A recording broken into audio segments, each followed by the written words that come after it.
Եվ այսպես հարգելի հեռուստատողներ, դիմավորենք մեր այսօրվա առաջին հյուրին, ալերգոլոգ Աստղիկ Բաղդասարյան, դիմավորենք։ Ողջույն, բժշկուհի։ Ասենք ամենակարևորից, ոնց եք դուք նկարագրում հատկապես երեխաների ծնողներին, ոչ բժշկական տերմիններով, ինչ է իրենց ներկայացնում ալերգիան։ Եթե շատ պարզ ասենք, ալերգիան դա իմուն համակարգի սխալ պատասխանն է այն գործոններին, որոնք իմուն համակարգը չպետք է սխալ ընկալեր։ Ես ձեռքի հետ այսպես ալերգեններ փորձեմ, իսկ ինչ է տեղի ունենում։ Ինչ է իրենց ներկայացնում ալերգենը։ Ալերգենը դա սպիտակուցային ծագման սնունդ է դեպքերի մեծ մասում։ Պետք է ասեմ, որ ընդամենը 1 ալերգեն կա, որը սպիտակուց չի, կամ 2, եւ մնացած բոլոր ալերգենները դրանք սպիտակուցներ են, որոնք մեր իմուն համակարգի կողմից ընկալվում են սխալ։ Եթե իմունիտետը ճիշտ է արձագանքում, ապա արտադրվում են G խմբի հակամարմիններ, որոնք մեզ չեն վնասվում։ Եթե իմուն համակարգը սխալ է աշխատում, հայտնաբերվում են E խմբի հակամարմիններ, որոնք էլ սպիտիզմ են դնում այդ սխալ իմուն պատասխանին, որը մենք տեսնում ենք ցանի ձևով, այտուցների ձևով, տեսնում ենք շնչահեղձության, դժվարաշնչության ձևով։ Ես կարող եմ ենթադրել, որ դա հենց առաջին հանդիպման ժամանակ չի լինում, այլ երևույթները առաջանում են երկրորդ հանդիպումից։ Սովորաբար այդպես էլ լինում է,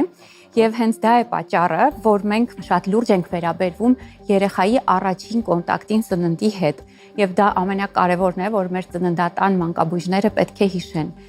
Եվ արդեն ապացուցված է բազմաթիվ գիտական հետազոտություններով, որ երբ երեխայի առաջի կոնտակտը տեղի է ունենում ոչ թե մայրական կաթի հետ, այլ արհեստական կաթնախառնուրդի, որը իր մեջ պարունակում է կովի կաթի սպիտակուց,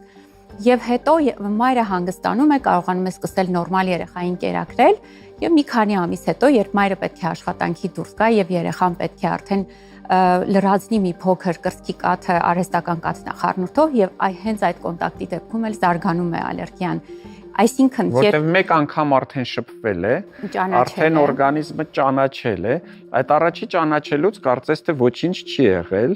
Այո, դեռ չկան հակամարմիններ, դեռ ծանոթ չի իմուն համակարգը։ Բայց արդեն երկրորդ հանդիպման ժամանակ այդ սպիտակուցի հետ արդեն դրսևորվում է ալերգիկ ռեակցիա։ Փորձենք հասկանալ ընդհանրապես տարածվածությունը եւ հենց հիմա մեր հանդիսատեսին խնդրում, ովքեր ունեն ալերգիաներ կամ կարծում են, որ ունեն ալերգիաներ, քվեարկեն,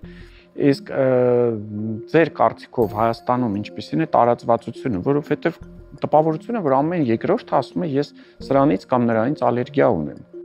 Իրականում տարածվածության մասին այս պահին միայն ենթադրություններ կարող եմ ասել։ Ենթադրում եմ, որ պետք է տարբեր ալերգիկ հիվանդությունների տարածվածությունը, որոնցից օրինակ ամենահաճախը ալերգիկ ռինիտն է, պիտի որ մոտ 10%-ի հասնի։ Կա տարբերություն, թե ինչից է մոտ ալերգիան։ Այսինքն դա կաթ է, դա ձու է, մեղր է կամ, չգիտեմ, ելակ է, նշանակություն ունի, այսինքն դրանից կարող է փոխվել ալերգիայի տեսակը, ալերգիայի ձևը, թե կարևորը հենց գաղափարն է եւ բոլորի պարագայում գործում է նույն մեխանիզմը։ Մեխանիզմը բոլորի դեպքում էլ նույնն է, բայց պետք է ասել, որ բոլոր սննդատեսակները 2 մեխանիզմներով կարող են առաջացնել ալերգիա։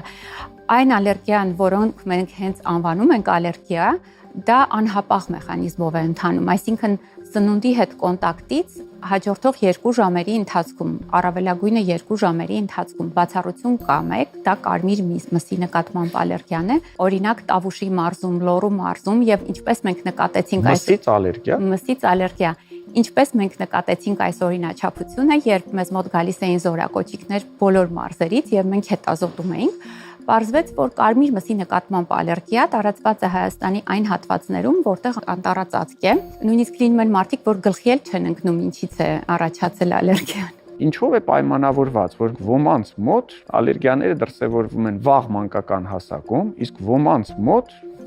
կարող է արդեն չափահաս հասակում նոր առաջի անգամ ալերգիա դրսևորվի։ Կա այդպիսի տարբերակ։ Այո, մեծ տարիքում եւս կարող են նոր սկսել դրսևորվել ալերգիաները։ Այսինքն, այնպես չի, որ ես առաջի անգամ ելակ կերակ 20 տարեկանում։ Իդեպ ելակից ծայրահեղ հազվադեպ է ալերգիա լինում։ Ձու կերակ 20 տարեկանում առաջի անգամ։ Այ ձվից ալերգիաները վաղ տարիքում են լինում։ Իսկ կաթից։ Իսկ կաթից ալերգիաները ամենաշուտն են սկսվում։ Ինչու համար է այդպես, որովհետեւ այդ ծննդատեսակների հետ առաջին կոնտակտը լինում է վաղ տարիքում հենց դրա համար է եւ դրանք ամենահաճախն են մեր կենցաղում օգտագործվում եւ բնականաբար այդ նյութերը, որոնց հետ երեխան ամենահաճախն է կոնտակտ ունենում, դրանց նկատմամբ առավել հաճախ են զարգանում, որովհետեւ նա կարող է սխալ արձագանք սովորել այդ կաթի նկատմամբ, բայց դա բոլորովին չի նշանակում, որ մայրը չպետք է օգտագործի կաթնամթերք, ուղիղ հակառակն է նշանակում, որ մայրը պետք է ամեն ինչ օգտագործի, որպեսզի երեխան պարզեցված ծանոթանա այդ սպիտակուցներին եւ հետո ինքնուրույն ուտելու դեպքում ավելի քիչ ունենա։ Ահա։ Իդեպ արդեն մեր քվեարկության արդյունքները պարզվում է մեր տաղավարում հավաքվածների 34%-ը ալերգիկ ռեակցիաներ ունեն, փաստորեն ավելի շատ է, քան ընդհանուր հայաստանյան բնակչությանը, պետք է զգուշ լինել։ Իդեպ ոնց զգուշ լինենք։ Ինչ պետք է իմանալ։ Ես կուզեի մի փոքր մեկնաբանել այս թիվը։ Իրականում կան իրականացված գիտական հետազոտություններ սննդային ալերգիաների հետ կապված եւ երբ հարցում է կատարվել մեծահասակների շրջանում, ավելի քան 30%-ը պատասխանել են, որ իրենք ունեն ալերգիա։ Հետո, որպեսզի պարզեն արդյոք այդ ընկալումը ճիշտ է մարդկանց թե ոչ, իրականացրել են ալերգիկ թեստեր, արյան կամ մաշկային թեստերի միջոցով։ Պարզվել է, որ միայն 10%-ի մոտ կա այդ սխալ հակամարմինները, եւ երբ որ կատարել են պրովոկացիոն տեստ, այսինքն տվել են, որ մարդը այդ սնունդը ուտի, միայն 1-2%-ի մոտ է հաստատվել ալերգիան։ Ինչու է դա այդպես, որովհետև սննդի նկատմամբ հնարավոր են նաև ոչ ալերգիկ, բայց կողմնակի ազդեցություններ։ Օրինակ սննդային անտանելություն, ինչպես խոսեցինք ելակի մասին, ելակը իր մեջ պարունակում է նյութ, որը օրգանիզմում եւ ոչ միայն ելակը, տարբեր մրգեր կամ սննդատեսակներ կամ պարունակում են հիստամին, որը մեր օրգանիզմում արտադրվում է ալերգիկ ռեակցիաների ժամանակ, կամ նախորդը հիստամինի, որոնք ստիպում են արտադրվել հիստամին կամ պարունակում են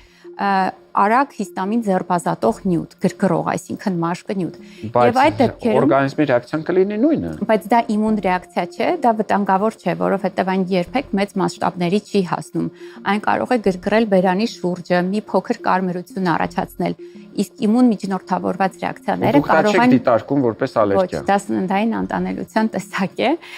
եւ միայն այն դեպքերը, երբ իմուն միջնորդավորված են եւ կարող են հանգեցնել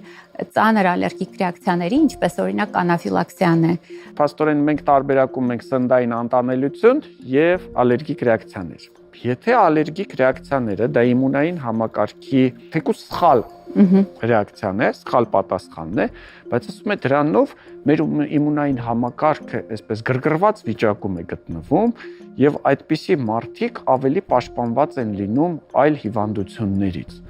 Կիսում եք արդյոք նման տեսակետը թե չէ, որովհետև իմ կարծիքով մի քիչ վիճելի տարբերակ էր, բայց տրամաբանություն որոշակի տեսնում եմ դրա մեջ։ Կա այդպիսի բան թե չէ։ Իրականում մեր իմուն համակարգը վաղ մանկական տարիքում, երբ սկսում է զարգանալ, ինքը երկու ուղղություն ունի ընտրելու։ Մեկը այն ուղղությունն է, որը որ պարտավոր է պայքարել միկրոբների, վիրուսների դեմ եւ զարգանում է այդ ուղղությամբ։ Եվ երբ այդ իմուն համակարգը չի ունենում կոնտակտ, այսինքն ստերիլ միջավայրում է մեծանում երեխան, ոչ մի միկրոբի հետ շփում չի ունենում, իմուն համակարգը երկրորդ ուղղությամբ է զարգանում, որը որ չի ենթադրում պաշտպանություն, այսինքն վերածում է ոչ թե վիրուսներին, այլ այն, ինչ առօրյայում երեխան օգտագործում է, օրինակ սնունդը։ Եվ այդպիսով դրանք երկու տարբեր ուղղություններ են։ Այն ուղղությունը, որը պայքարում է սննդի դեմ, այսպես ասած, չի կարող պայքարել ինֆեկցիաների դեմ։ Բայց միևնույն ժամանակ կան դիտարկումներ, որ մենք տեսանք COVID-ի ժամանակ, եւ հետաքրքիր էր, որ ատոպիկ մարդիկ այն մարդիկ են, որոնք ժառանգական հակում ունեն ալերգիա, ավելի քիչ են վարակվում COVID-ով եւ ավելի թեթև են տանում հիվանդությունը։ Այսինքն այնուամենայնիվ չգիտենք որտեղ է որ նրանց իմունային համակարգը ավելի այսպես բարձր մակարդակի վրա է եւ կարողանում է պաշտպանել։ Դա ընդհանրապես դիտարկում է, կարելի ասել դեռևս կորելացիա, եւ մենք չգիտենք պատճառը հետևանքային իրական կապ կա, թե ոչ, մենք չգիտենք որն է բացատրում դա, բայց փաստ է, որ արձանագրվել է։ Լավ, մենք բոլորս գիտենք հակահիստամինային նույն այդ պրեպարատները, հակաալերգիկ պրեպարատները, որոնք կիրառում ենք եւ սովորաբար կիրառում ենք։ Խնդիր ունենք, չգիտեմ, նույն այդ ռինիտը, ակտաուսությունը մենք ունենք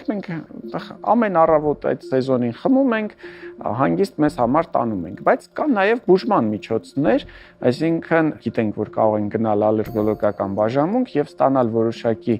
դեղամիջոցներ եւ ինչ որ ժամանակահատվածով ազատվել ալերգիաներից։ Ինչպես է սա աշխատում։ Դա իմուն համակարգի շփման մեխանիզմ է, կոչվում է ալերգեն սպეციფიկ իմունոթերապիա։ Նախ որոշում ենք ինչից է մարդու ալերգիան եւ երբ արդեն պարզ է դառնում, թե կոնկրետ որ սպիտակուցն է, որ սպիտակուցի հատվածն է։ Օրինակի համար պարզեցինք, որ ես ունեմ ձվից ալերգիա։ Բայց ձու ուզում եմ ուտեմ, ուզում եմ չվախենամ, ուզում եմ ամեն անգամ չհարցնեմ, վայ սրա մեջ ձու կա թե չկա։ Ձվի ալերգիան մի քիչ այլ կերպ է աշխատում։ Կարող է ձու չլինի, մեղր լինի։ Սննդային ալերգիաները այլ կերպ են աշխատում։ Սննդային ալերգիաների բուժումը այդ տեսանկյունից մի քիչ դժվար է, որովհետև դրանք սկսվում են շատ ավելի վաղ տարիքում, հատկապես ձուն, կաթը, ցորենի ալյուրը, եւ երեխաների ուղիղ 70%-ը տարիքի հետ հաղթահարում է այդ ալերգիան, ինքնուրույն հաղթահարում է։ Ինչպես ենք մենք վարվում այդ պարագայում։ Երբ հայտնաբերում ենք, որ այդ սխալ հակամարմինները արտադրվում են երեխայի օրգանիզմում,